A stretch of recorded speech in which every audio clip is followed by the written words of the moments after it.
Hello mga kamadam, dito po ako namimili ng aking paninda sa grocery na ito. Ay ang pangalan ay Simplicity. Napakamura po dito at saka maraming freebies.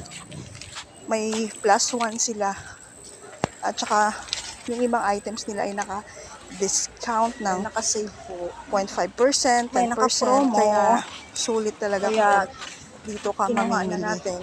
Kasi hindi ka maghahabol. Malaking cart na yung kinuha ko kasi mukhang mabigat-bigat yung aking bibilhin. Budget meal na kape dito natin matatagpuan. Ayan. 2 haba na.